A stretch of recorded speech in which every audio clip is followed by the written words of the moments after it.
Hello mga anak, kamusta kayo? So ito na yung sinasabi kong ibibigay kong video presentation para doon sa mga batang hindi nakaka-attend online sa kung anuman mga dahilan ninyo.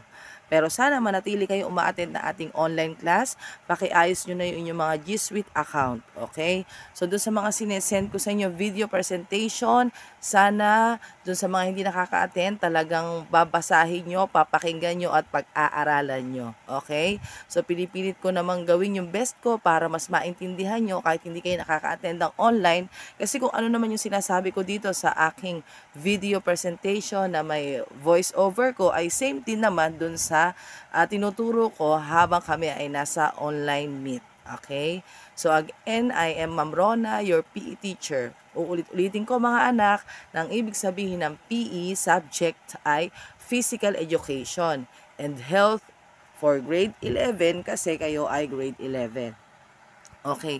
So last time meron tayong question, meron kayong activity ng mga panahong bumabagyo.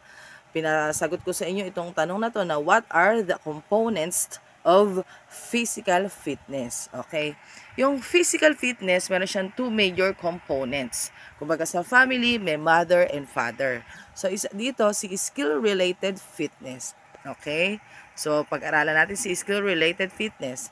Sinasabi dito, it enhances one's performance in athletic or sports events. Okay? It enhances, ini-improve pa po yung ating performance. Performance to in terms of sports events, ha?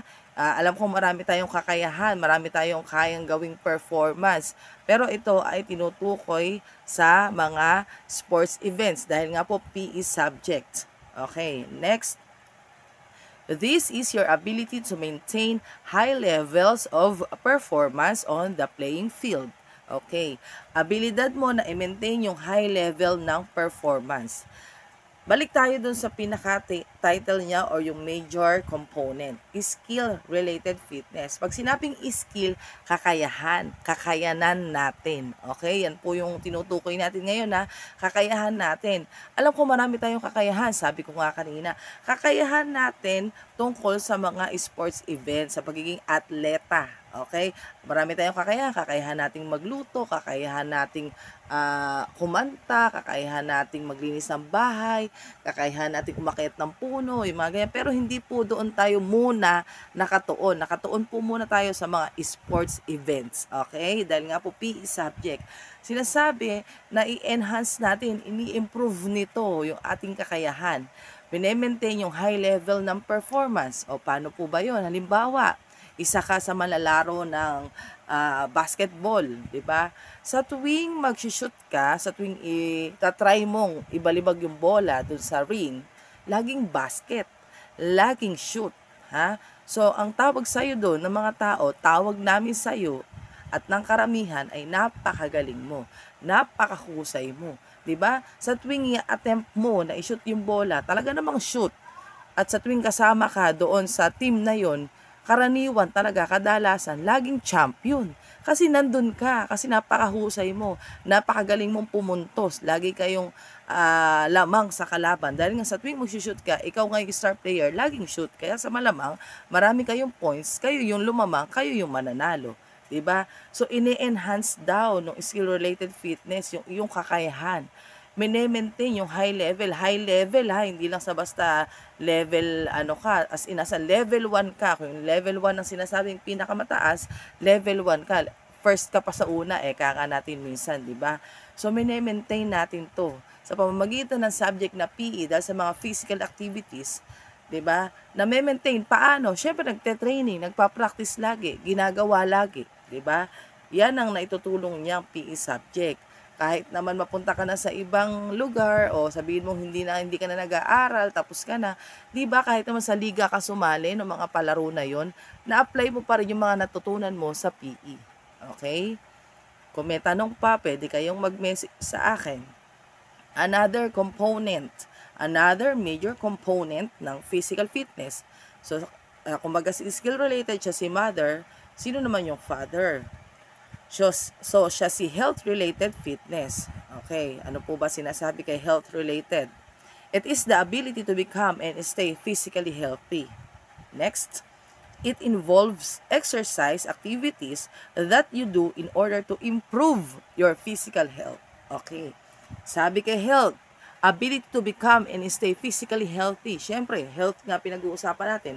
So, ang i-maintain natin naman dito yung kalusugan natin. So, kung natatandaan nyo, last time, diniscuss natin kung paano natin ma-identify kung tayo ay belong sa mga taong healthy. Sinasabi natin na kapag ba mapayat, healthy ka, kapag mataba ka, hindi ka healthy, or vice versa, 'di ba? Nagbigay tayo ng mga halimbawa para masabi natin na tayo ay malusog. Kagaya nga ng pagkain ng mga masusustansyang pagkain, matulog ng sapat na oras, matulog sa tamang oras, 'di ba? Alagaan yung sarili sa pamamagitan din ng mga ibang aspeto ng buhay, 'di ba? Yung diniscuss natin na 5 aspects of human well-being, 'di ba? Kung natatandaan nyo, ano-ano po ba 'yon?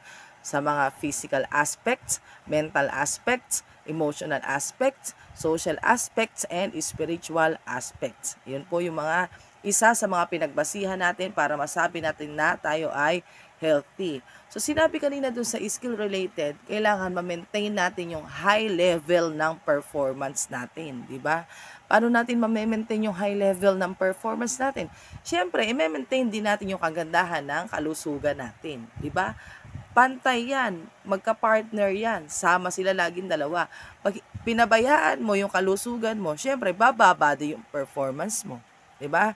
Halimbawa ngayong year na to, 2024, sobrang galing mo. Talagang sinasabi ko nga sa iyo, lagi maririnig mo sa mga tao, pinakamahusay ka. Nako, yung bata na yan, napakagaling yan, yung tao na yan.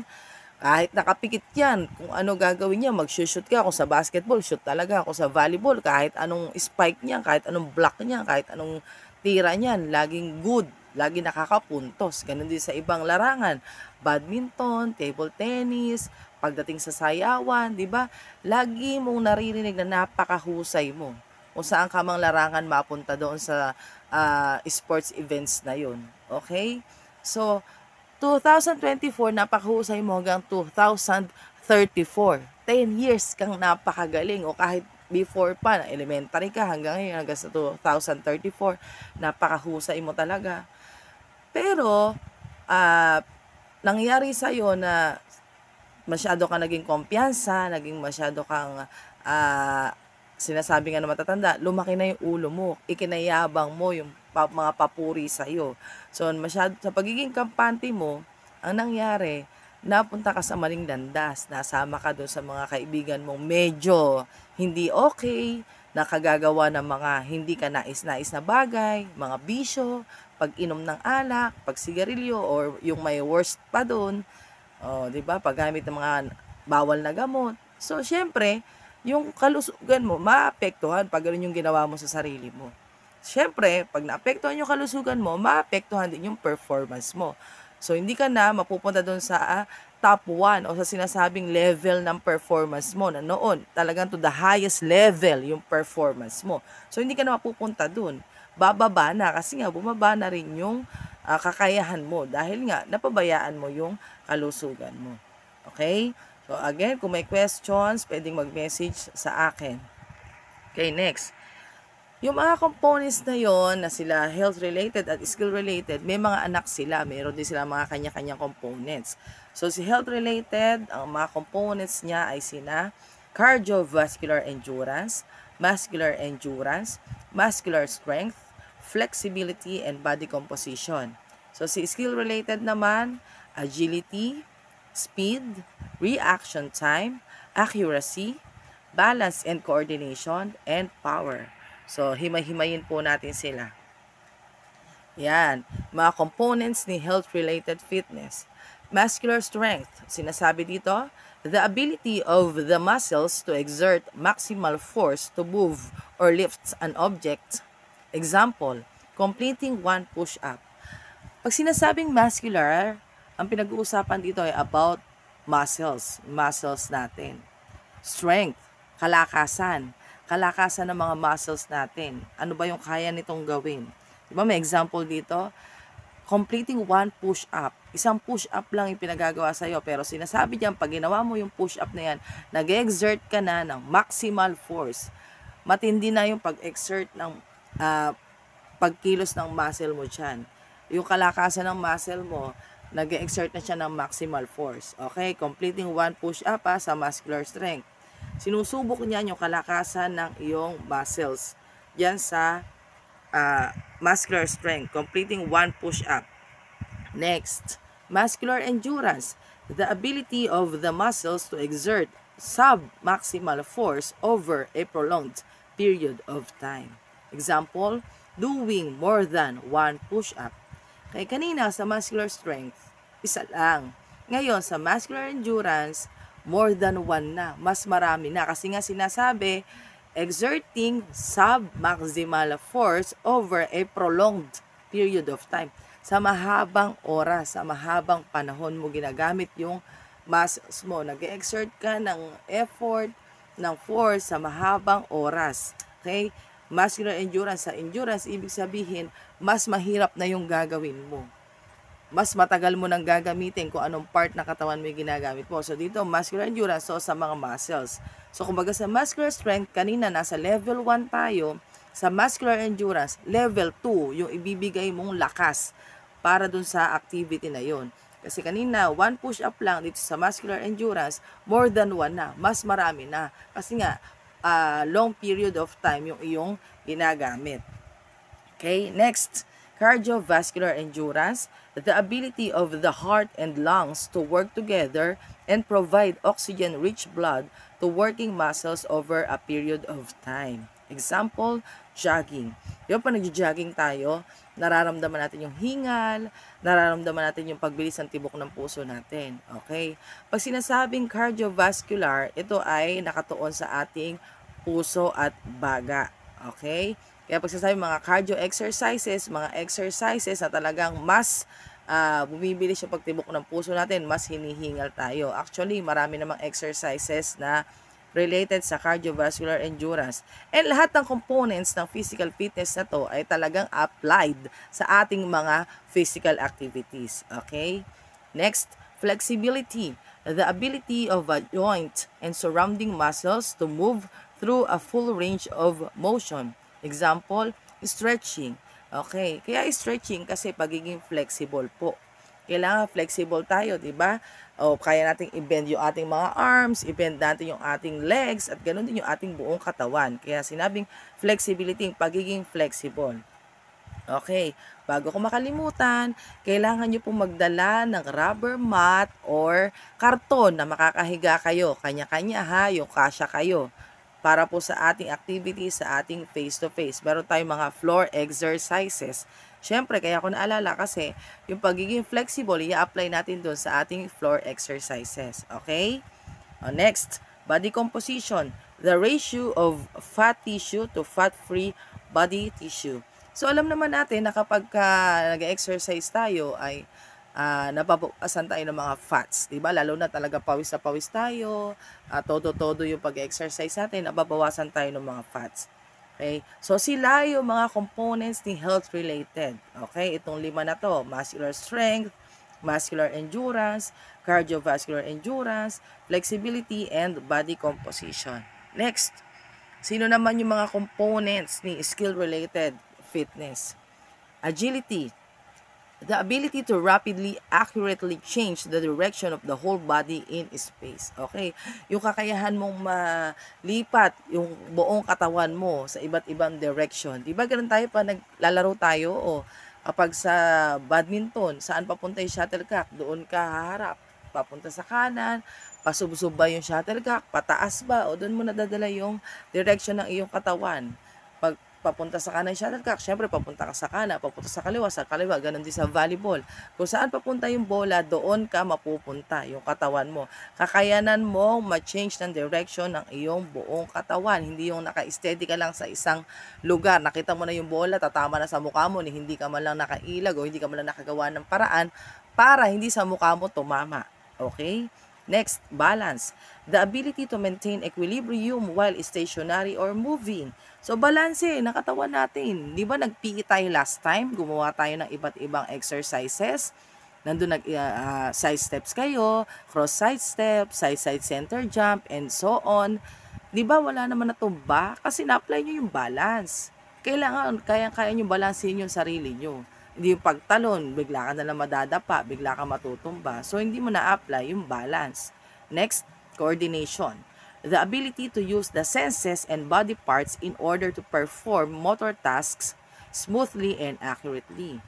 Well-coordinated dapat ang ating mga senses and body parts. Nakikita mo na yung bola ay papunta na sa'yo, bola na volleyball yung sinasabi ko ha, papunta na sa'yo. Ano gagawin mo?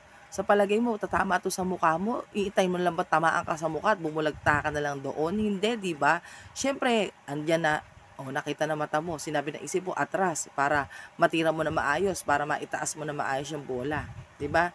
Nakita mo yung shuttlecock, pasubsob yung pagkakadating. Saan mo ilalagay yung forma ng kamay mo na may hawak na raketa? Sa ibababa o sa itaas? Siyempre sa ibaba, kasi nga pasubsob yung dating ng shuttlecock para maitaas mo siya, 'di ba? Hindi naman siya palobo kaya nga ating palobo ibig sabihin sa taas na lugar, 'di ba? Mas pag tinaas mo yung kamay mo, hawak yung raketa, mas matatamaan mo 'yun. Okay? Naintindihan? Well coordinated. Kung ano yung nakikita ng mata mo, sinasabi ng isip mo, yun din dapat yung kilos ng iyong katawan. Next, power.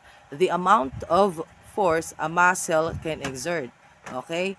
So, yung kakayahan mo, yung lakas mo at kakayahan mo na gamitin yung muscle mo dun sa isang activity na kaya mong gawin o na dapat mong gawin.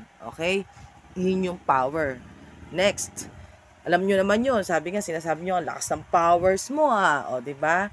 O, halimbawa sa basketball, maglalaro ka nang hindi ka na nilalabas ng coach mo, as in babad na babad ka, mapapahinga ka lang kapag time out or kung ano man na pwedeng makapagpahinga ka sandali kasi ang lakas ng powers mo, kaya mo talaga magtapos ng isang laro nang hindi ka nagsasub. Okay, next, reaction time. The ability to respond quickly to stimuli.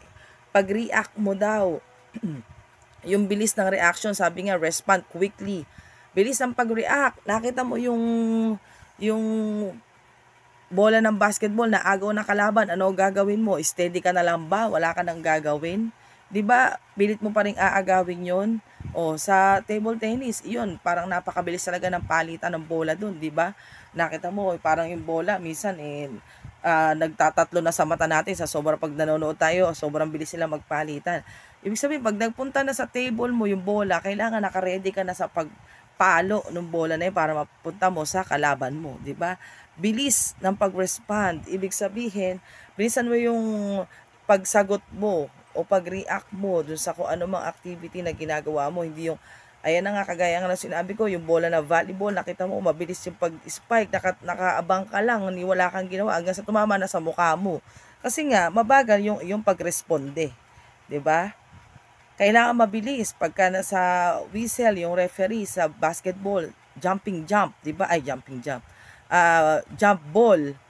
Jump ball yung gagawin pag start ng game ng basketball. O pag nag-whistle yung referee and then inityan niya na yung bola sa pagitan nyo nung kalaban mo, kailangan pag ityan ng bola na yon, sunod ka na sa pagtalon kasi tatampalin mo na yon o itatouch mo na yon para mapunta na sa mga kakampi mo kung sino man na makakuha. Okay? Yan pag-responde mo ng mabilis sa kung anong activity na ginagawa, hindi yung loading ka pa, hindi yung tulala ka pa. Okay? Next, speed.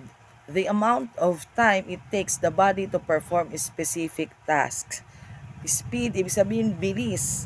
'Di ba? Yung kakayanan ng katawan mo, ng sarili mo na mag-perform ng mas mabilis o mabilis doon sa task na iyong ginagawa. So, sa face-to-face natin, gagawin natin to yung relay activity. Halimbawa, sa isang lugar, mga sabihin natin na tatlong balik ang gagawin nyo. Kabilang lugar, hanggang sa pupunta sa tuturo ko kung saan mang lugar yung tatakbuhan mo. Magpapabalik-balik ka doon ng 3 beses o orasan kita. Titingnan natin kung gaano kabilis mo magagawa yun, kung ilang segundo or ilang minuto mo matatapos yung activity na yun. Okay? Again, kung may question, mag-message lang po. Kahit sa personal, pwede magtanong. Sila po yung mga components ni skill-related. Agility, balance, coordination, power, reaction time, and speed. Lahat po ng components na yan ay na-apply natin sa ating mga physical activities. Kadalasan po, na-apply po natin lahat ng ito. Okay? So, meron tayong isang ibibigay na example na activity applying the components of physical fitness. Okay? Naalala nyo, last time, pinagawa ko kayo na activity, push-ups, curl-ups, or Zumba. Mamimili kayo sa tatlo na yon. Kasi nga, yung tatlo na yon, yun yung mga ilan lamang sa mga exercises na nag-a-apply ng lahat ng components ng physical fitness. Okay, so isang example ko lang yung Zumba dance. So, ano po ba yung Zumba dance? A fitness activity in which dance exercises are performed to Latin American and other kinds of lively music. Pag sinabing Zumba dance, lively music yung ginagamit doon. Pag sinabing lively, nakakaindak. Okay, mabilis. Pangsayawan talaga yung music na yun. Okay, kasi nga Zumba. Dahil sa Zumba, dapat yan, mas pagpawisan ka. Mas magamit mo yung heart and lungs mo. Okay? Kapag sinasabi, ma'am, bakit po may mga music po na mabagal pero pwedeng sayawin? Ang tawag po doon, contemporary dance. Or minsan sa dance sport naman, may mga rumba. So, saka natin itatalakay yung tungkol doon. Pero pag tuon tayo dito na ang Zumba dance, ginagamitan ng lively music. Mabibilis sa tugtog. Nakakaindak na tugtog. Okay? So, ito si Beto Perez. Okay. Zumba was created by the choreographer and fitness instructor Alberto Beto Perez in the mid-1990s. Okay? Tandaan nyo po si Alberto Beto Perez. Okay, so ano ba yung mga benefits pagka nag-zumba tayo? 'Di ba sabi, alagaan natin yung health natin. So, isa sa pwedeng exercise natin ay yung Zumba dance. So, it loses weight, it lowers the risk of heart disease, it reduces blood pressure and lowers cholesterol. It boosts good cholesterol, relieves stress, enhances mood, improves your coordination, and tones the body. Marami pa po pero ito ay ilan lamang sa mga benefits kapag ginagawa natin yung exercise na Zumba. Okay? So, syempre, ano ba yung susunod natin gawin after ng mga mabibigat nating exercises or major exercises natin? So, syempre, magko-cool down tayo para mabalik natin yung normal circulation ng ating dugo, normal temperature natin. Okay? Again, kung may questions po, pwede pong mag-message kay Ma'am Rona. Okay? Sana marami kayo natutunan at sana talaga pakinggan nyo to at pag-aralan nyo. Dahil lalabas to sa inyong mga quizzes and exam. Okay? Bye! That's all for today mga anak. Sa uulitin.